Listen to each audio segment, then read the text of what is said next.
जी अस्सलाम वालेकुम। मैं आपका अपना आबिद महमूद आपकी खिदमत में एक बार फिर हाजिर हूँ। नाजरीन, आज हम बात करेंगे पाकिस्तान के अंदर एक बड़ा ही अहम मौजू जो आजकल ज़ेर बहस है। लोग जो है वो सड़कों के ऊपर या गलियों में या चौक चौराहों के अंदर या इजमा के अंदर आजकल ये लफ्ज़ बड़ा इस्तेमाल कर रहे हैं, तो मैंने सोचा कि उस लफ्ज़ की थोड़ी सी वजाहत जो है वो अपने व्यूअर्स के साथ शेयर कर दूँ। लफ्ज़ जिसकी मैं बात कर रहा हूँ जो आजकल हमें सुनने को मिल रहा है, लफ्ज़ है फस्तायत, फैशिज़म।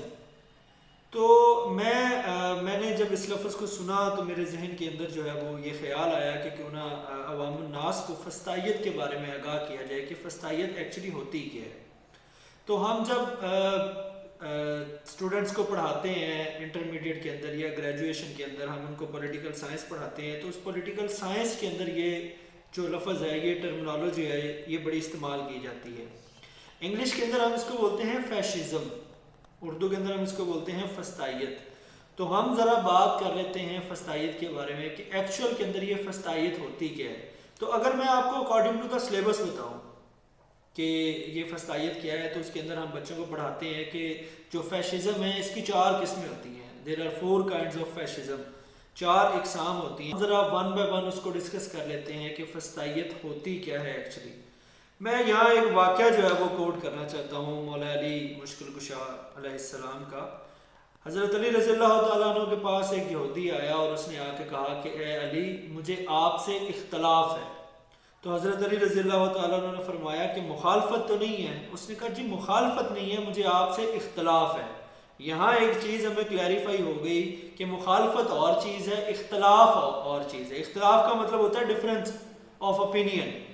मैं एक बात करता हूँ, जिससे मैं बात कर रहा हूँ वो उस बात से मुत्तफिक हो भी सकता है और उससे मुत्तफिक नहीं भी हो सकता है, उसकी अपनी राय है। हो सकता है वो उसी बात को किसी और एंगल से देखता हो। तो ये जो फस्तायत होती है, इसका अगर मैं आसान लफ्ज़ों में आपको समझाने की कोशिश करूँ तो फस्तायत का आसान लफ्ज़ों के अंदर मतलब जो है वो मुखालफत बनता है।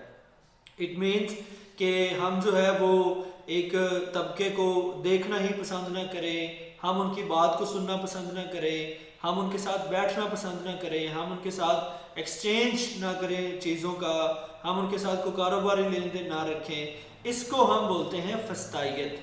तो ये पाकिस्तान के अंदर चूँकि आजकल बड़ा कॉमन वर्ड है फस्तायत। हम जो सिनेरियो भी चल रहा है, इलेक्शन कमीशन ऑफ पाकिस्तान की तरफ से इलेक्शंस की डेट आ गई, इलेक्शन अनाउंस हो गए, तो हमें ये फस्तायत भी देखने को मिल गई।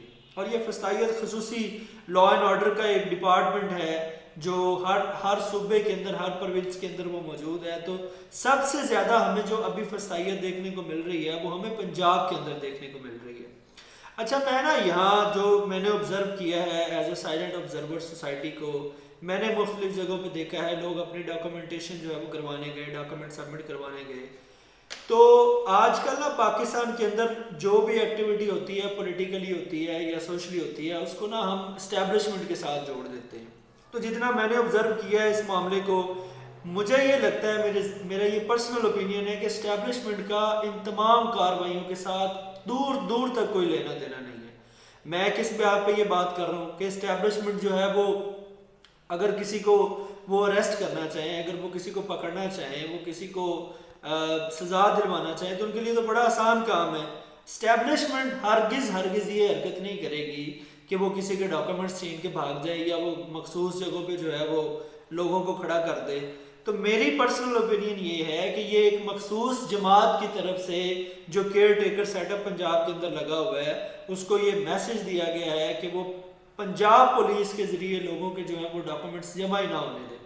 सो ये मैं अपनी पर्सनल ओपिनियन आपसे शेयर कर रहा हूँ। हो सकता है चीज़ें इसके बरक्स हों, लेकिन मेरा ज़ाती ख्याल ये है कि वो तमाम हलके, वो तमाम एरियाज़ जहाँ से वो जमात जो भी ख्वाहिश का इजहार कर रही है कि उनको प्राइम मिनिस्टरशिप मिले और उनको जो है वो पाकिस्तान की सबसे बड़ी जमात तस्लीम करते हुए उनको जो है वो इलेक्शन जितवाया जाए और फिर उनको इक़्तिदार के मनसब तक पहुँचाया जाए, तो वो अपनी नाकामी को छुपाने के लिए ऐसा कर रहे हैं कि वो लोगों को उन्होंने जो है वो खड़ा किया हुआ सिविल कपड़ों के अंदर मुख्तलिफ आर ओज़ के ऑफिस के बाहर, कि जो भी बंदा आपको लगता हो कि ये इसका ताल्लुक जो है वो पीटीआई के साथ है, या वो हल्का जहाँ उनको लगता हो कि वहाँ वो कमज़ोर है या वो जीत नहीं सकते, तो वहाँ पे वो नॉमिनेशन पेपर सबमिट ही नहीं होने दे रहे। इस मुझे ये लगता है कि इस्टेब्लिशमेंट का इसके साथ दूर दूर तक कोई ताल्लुक नहीं है। ये एक पार्टी की अपनी पॉलिसी हो सकती है। वो पार्टी जो है वो खौफजदा हो कि ये किसी भी तरह का हम उसके साथ जो है वो जोड़ ले, तो ये वो पार्टी जो है वो मुझे लगता है कि वो कर रही है। दूसरी बात ये है कि मतलब हम जो है वो इलेक्शन को बड़े ज़ोर शोर से सुन रहे हैं, तो पंजाब के अंदर ख़ास तौर पे हमें ये जो फस्तायत है वो देखने को मिल रही है। और इस फस्तायत के अंदर मैं अपनी पंजाब की गवर्नमेंट को भी एक बात के बारे में अवेयर करता जाऊँ कि ये जो पुलिस से आप आज काम करवा रहे हैं, तो मत भूलिएगा कि एक वक्त ऐसा भी आएगा जब यही पुलिस यही सारे काम आपके अगेंस्ट कर रही होगी, और फिर आपके पास सिवाय रोने के या सिवाय पछताने के और कोई मामला नहीं होगा। आपकी इन्हीं हरकतों की वजह से, आपकी इतनी रिलैक्सेशन की वजह से देख लीजिए कि पंजाब के अंदर जो डॉक्टर हॉस्पिटल है वहाँ पुलिस धावा बोल देती है। मतलब हम ये सुनते आ रहे हैं, हम ये बच्चों को बताते भी हैं कि जंग का भी माहौल हो तो जंग के माहौल के अंदर भी जिस मुल्क के साथ आपकी जंग चल रही हो, दोनों तरफ से ये मतलब जो है वो ट्रीटी के अंदर लिखा जाता है कि हॉस्पिटल्स के ऊपर कोई भी अटैक नहीं करेगा। मतलब खुदा न खास्ता पाकिस्तान और हिंदुस्तान की जंग होती है या किसी और मुल्क की जंग होती है, तो उन दोनों मुल्कों के अंदर ये मुआहदा होता है कि वो हॉस्पिटल्स के अंदर डॉक्टर्स नर्सिस को नुकसान नहीं पहुंचाएंगे, वो जो बीमार लोग हैं उनको नुकसान नहीं पहुंचाएंगे, या जंग में अगर वो डैमेज हो जाते हैं किसी भी सूरत में तो उनको नुकसान नहीं पहुंचाया जाएगा।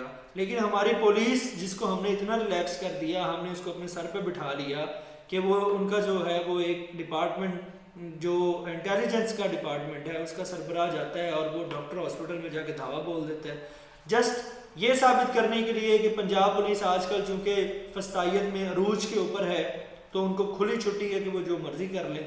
तो मैं अपनी केयर टेकर गवर्नमेंट को, अपनी इस्टेब्लिशमेंट को, अपनी जुडिशरी को बतौर वकील मैं जुडिशरी को ये जो है वो रिक्वेस्ट करना चाहता हूँ कि आप इस चीज़ को ऑब्ज़र्व करें। इससे ना सिर्फ इदारे की साख जो है वो मुतासर होती है बल्कि लोगों का एतबार भी जो है वो ख़त्म होता है। तो खुदारा इस बारे में जो है वो आला हुकाम जो हैं वो उस बारे में संजीदगी से सोचें और इस मसले को जल्द अज जल्द हल करने की कोशिश करें। अपना बहुत सारा ख्याल रखिएगा, दुआ में याद रखिएगा। वस्सलाम।